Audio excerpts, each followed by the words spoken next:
Hello, and welcome to the Classicist podcast from the Hoover Institution. I'm your host, Troy Sinek, here, of course, with Victor Davis Hanson, the Martin and Ely Anderson Senior Fellow at the Hoover Institution. So, Victor, we turn today to the current state of affairs in Europe, the subject of one of your recent columns, in which you talk about the refugee problem in Greece and, to some extent, in Italy and Portugal and Spain. And you say in this column, quoting you here, their shared Mediterranean traditions and vulnerabilities are far different from those of Northern Europe's more affluent nations. Now, you know your way around the Mediterranean. Unpack that for us. What is it that sets those nations apart and makes them more vulnerable? Well, if you ask a Greek, for example, to take one of the many Mediterranean European countries, he would tell you that he was the seawall that broke the Ottoman tide, although he suffered for 500 years in the process, and that he knows the passions and the extreme views and the violence of the Mediterranean far better than people in the interior.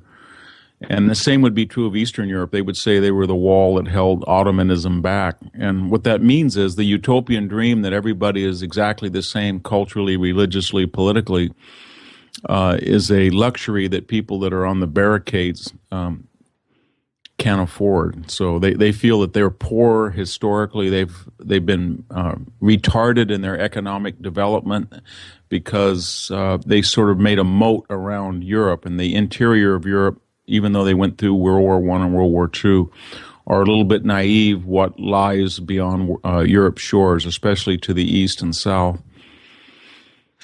There have always been these tensions within the European Union. That's certainly nothing new, but we've really seen them flare up of late over the issue of countries being forced to meet quotas on how many of these refugees they're going to take in. Several countries strenuously objected to that idea.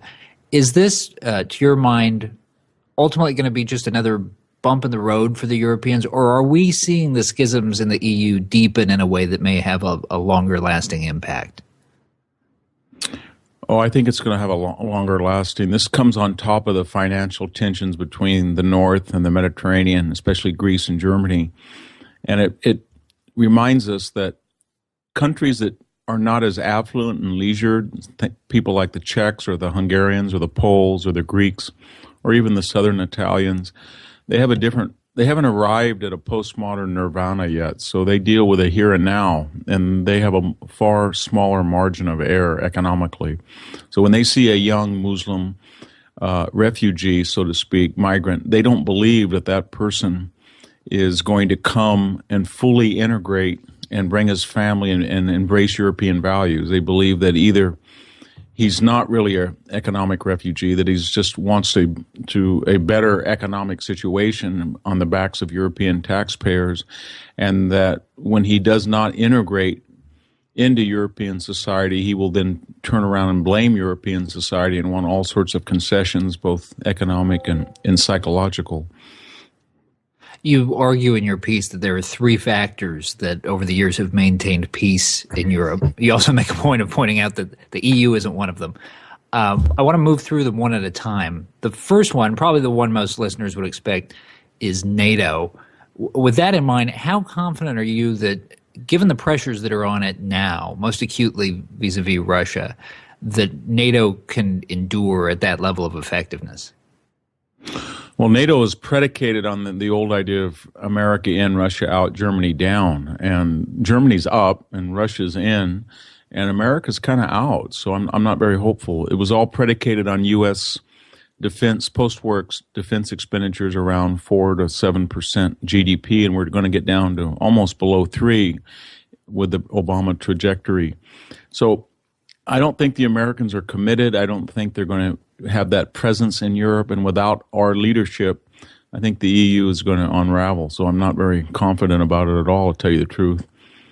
And you say in the article that should NATO disband, this is me quoting you, European nations will be free to arm and sign treaties with any power they choose. We know how that worked out between 1870 and 1945, close quote.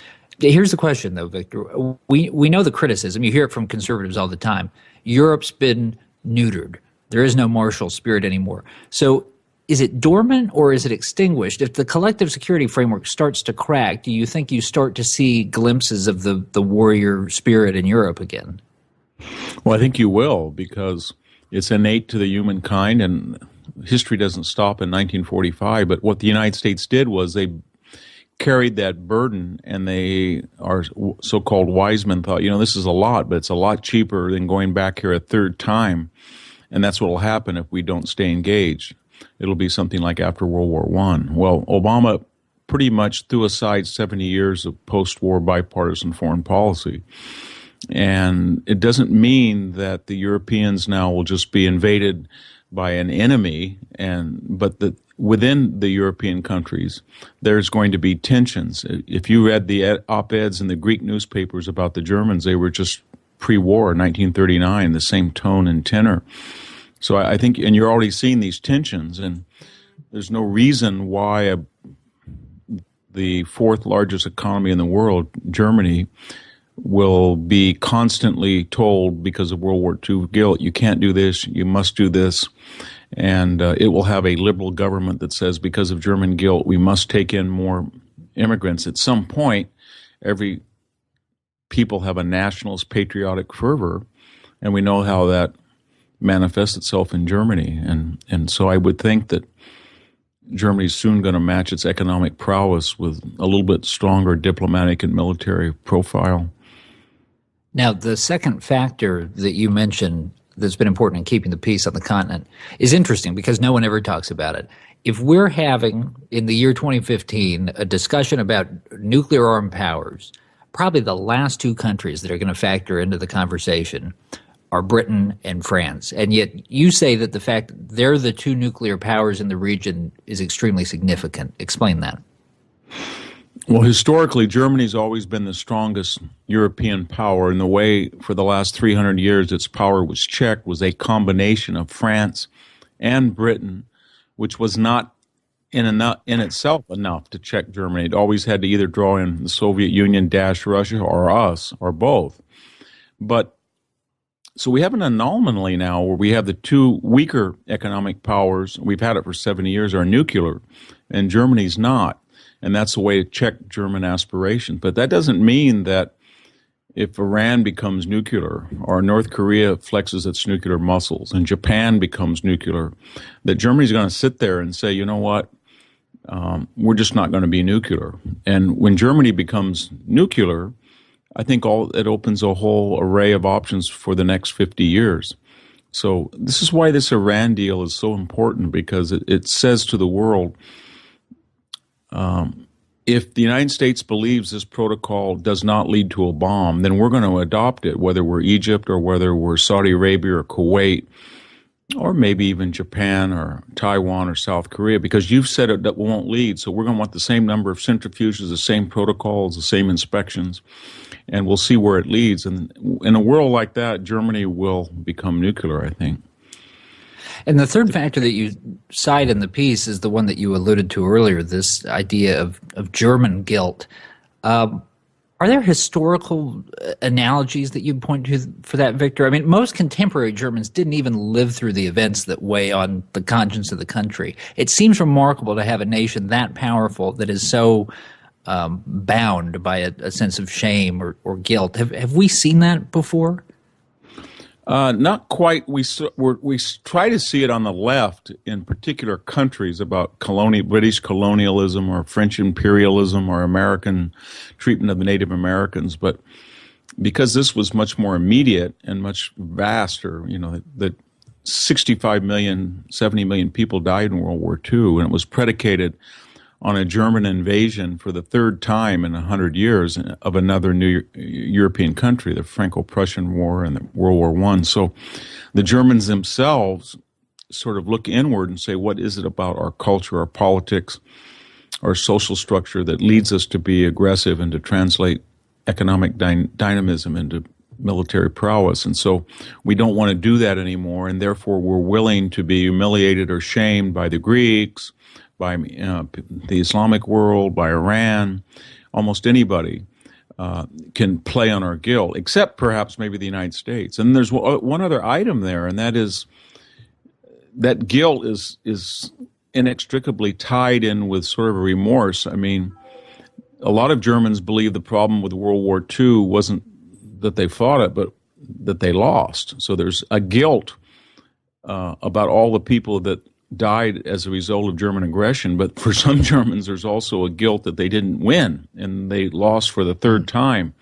And it's very hard sometimes when you're talking to Germans and you read German literature or German accounts, whether they're guilty and they're willing to be put upon because they want atonement, or because they feel, well, if I have a couple of beers, I'll tell you what I really feel, that type of attitude. And I find that when I go to Germany quite common, and even more common with a generation that wasn't culpable for World War II. Well, that was going to be my question. Do you see any signs of it atrophying? It has been 70 years since the end of World War II. Well, I do, because if you look at German diplomacy vis-a-vis Israel today, the guilt over the Holocaust has almost vanished in that sense, and they're much tougher on Israel. And I'd say that most Germans are pro-Hamas, pro-Palestinian Authority, and not pro-Israeli. I know they give discount sales of submarines and stuff like that to Israel, but popularly, and the public doesn't seem to have much empathy for Israel anymore. And in World War II, if you look at German literature that's coming out about it, the war, it's now mostly not that we invaded Poland or we massacred Cretans or we did this or that, but you guys burned down Hamburg, you burned down Dresden, 500,000 German civilians died. So I think this new generation is starting to say, you know, we're not going to be bound by it anymore. It's the older generation that were children during World War II that are making these decisions, like Angela Merkel, or shortly after World War II that were born. But this new generation, I think, will be much more muscular. They'll have to be. Everybody says it won't take place because they've changed their mentality, but I don't think so. Anybody who goes to Germany today and watches how ordered and mechanical and well-crafted the society is, sees that has not changed throughout history, and there's no reason that the final tessera in that mosaic, that is a superb military, won't also follow at some point. I'll close with this. Where is Europe going to rank in the 21st century? They don't have the power of the United States. They don't have that sense of dynamism, some of which is realized, some of which is latent, that Asia does. They don't have the sense of identity and pride that a lot of the Middle East does. What are they? What is 21st century Europe? Oh, I think it's going to break apart slowly.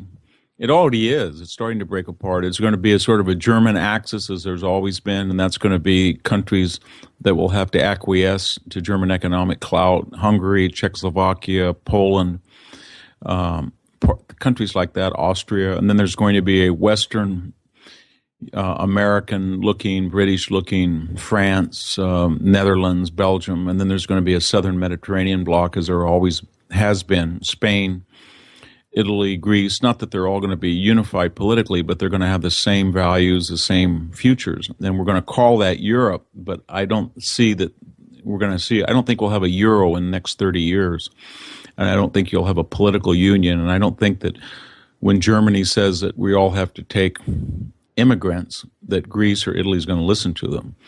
And I don't think that Greece is going to continue to borrow the types of money from the Deutsche Bank that it has. I just don't see that happening. But it'll go out with a whimper, not a bang.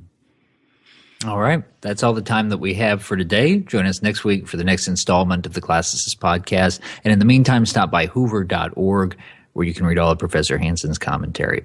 We'll see you back here soon. For Victor Davis Hanson and the Hoover Institution, I'm Troy Senik. Thanks for listening.